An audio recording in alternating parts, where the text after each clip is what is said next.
Well, hello and welcome to I Love Gay today. And we have a special treat here with Jennifer Brown. How are you, Jennifer? I'm good, Matt. Thanks. I love this show. I love everything about it. So I can't, and we need this. We uh, need I, this. you and I have not connected in quite a while, and we did need this. And Hmm. what's interesting is that one of the funny little things we learned about each other that we have in common is we're both from Southern California, and we both Yes. moved out to the New York area. It's so true. The land of the fires and earthquakes and Oh, oh the 405. I Yeah, we're SoCal kids, and I fled all of that and went as far away as I could, diagonally, I guess, to yeah. college in Vermont, and then I stayed on the East Coast, much to the chagrin of my parents. Yeah, I know. And my whole family and stuff, they often wonder why, but I tell them it's like for some reason, this whole seasons thing and the fact that like when it Yeah. rains and right now it's fall and all the leaves are falling, it's like I Mm. really have fallen in love with all this. So It's beautiful. I yeah. agree. But no, you do something unique because here we are, it's been almost 6 months in this pandemic and quarantine. Mm. And I found that you really stand out as far as someone who has really kind of adapted quickly. And the adaptation, I would say, is that you have figured out all these different touch points on social and video and so forth. But yeah, just tell us a little bit about what you do and how that kind of morphed into what you're doing today with your shows. Yeah. Thank you so much, Matt. Yeah, we've stayed ever present. I think that it would have been easy to get freaked out. I was freaked out in March for sure when all of my keynotes got canceled and all of our like everything got put on hold. And I have a team, pretty big team of like 20 people or so. Yeah. So it was a little dicey there. And we got some PPP money, thank goodness.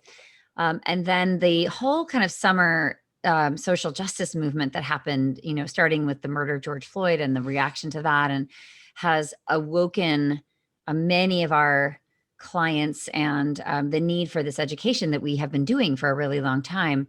And so it sort of roared back, almost completely swinging the pendulum the other way to the point where we've been enormously busy and we don't have enough consultants. And there's so many companies that are really waking up that are saying, we need to do more, we need to do it better, we need to do it more thoughtfully, we need to walk the talk. We weren't prepared. And so we're here for all of that. And we know, I think, exactly how to direct people, and we know what people need to learn right now. It doesn't mean that it's easy.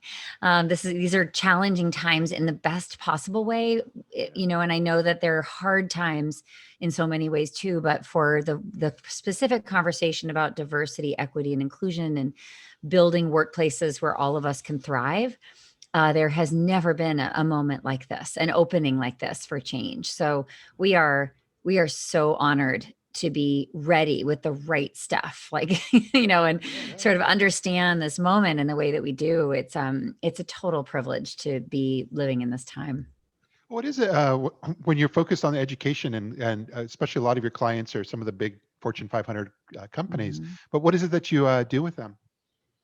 So we will build or rebuild diversity, equity, and inclusion strategy. So the strategy for the whole organization. And we start with focus groups and data collection and surveys. And then we feed that to the executive team or the diversity committee. And we say, what do we want to do with this? And after they're done being shocked and in awe and horrified, because they normally are, we get to work and we build a strategy that's business aligned, that drives talent, recruitment, retention, marketplace diversity, customers, how our world is changing, and how any organization exists, at the pleasure of the world around us, right? Those are our customers. Those are the products we're trying to build. And we need diversity to do that effectively. And we need inclusive organizations where that diversity wants to stay Yeah. because they can thrive, right? And this is the piece we just have not done well.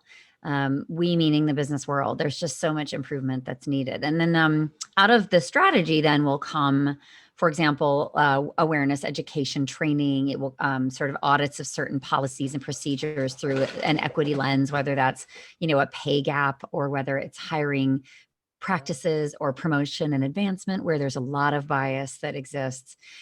It's basically taking a hard look at the organization and saying, we acknowledge that most organizations weren't built by and for so many of us.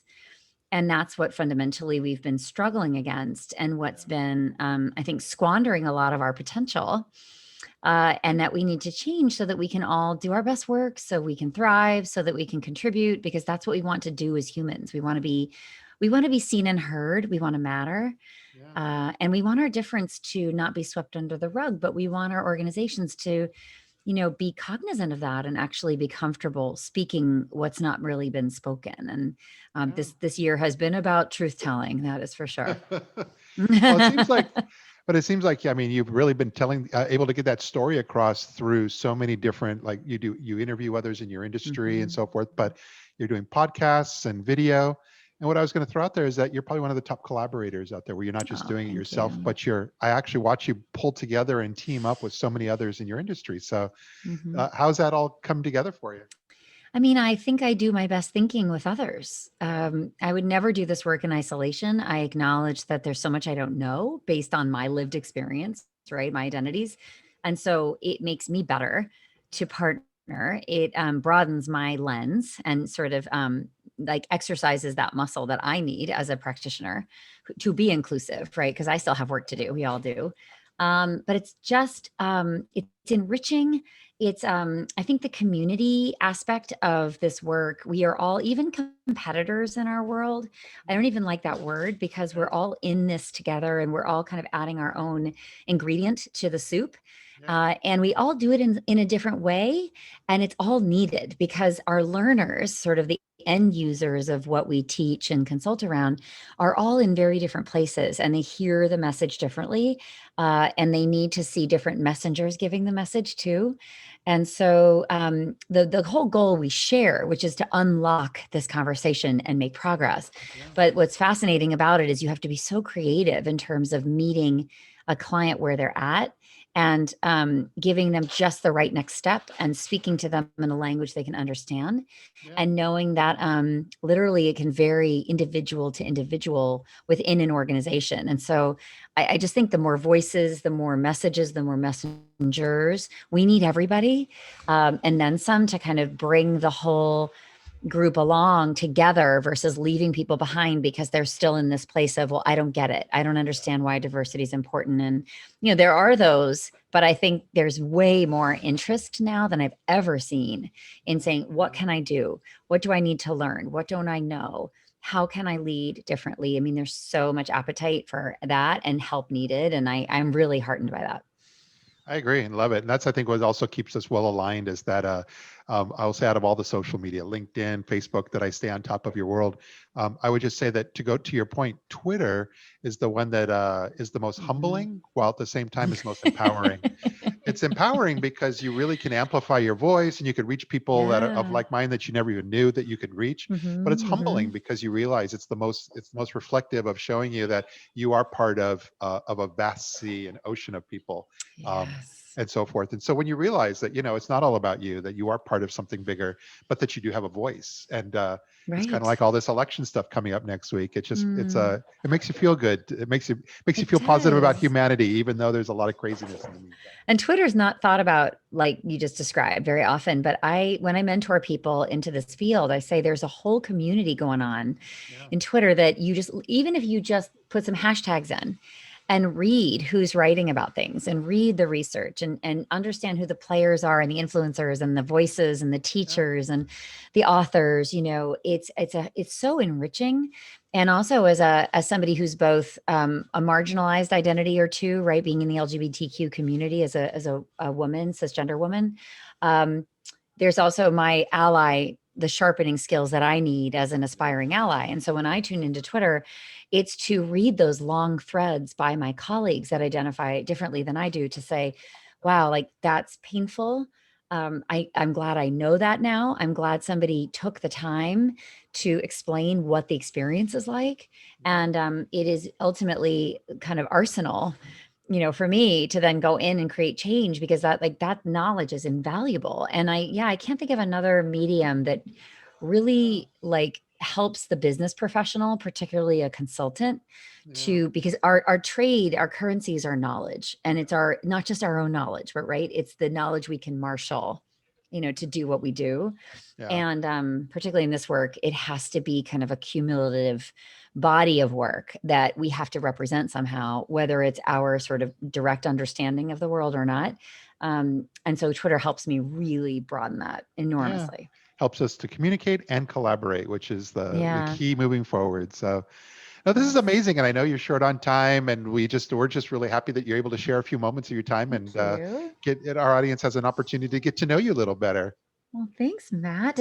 So check out my 2 books. If I can do a plug, first book is Inclusion from 2017. And then How to Be an Inclusive Leader is from last year, 2019. And then the podcast is called The Will to Change. And like we've been talking about on Twitter, I'm at Jennifer Brown on Twitter. And I'm also on an Instagram at Jennifer Brown Speaks. So for sure, follow me in social. As you said, Matt, like I'm super active there. I think it's where I educate. It's where I share things. It's where I curate things. It's where I point people to pay attention to other people and share my platform too when I can, because it's, such an important part of equity to redistribute voice where we can. So I'm you'll see me doing that in social a lot because it's a big priority for me. So, but thanks for having me today. Fantastic. So good to see you. And I look forward to being able to hang out in the real world again soon. I know. Me too. I miss you. Take care now. Bye. Bye now. So good.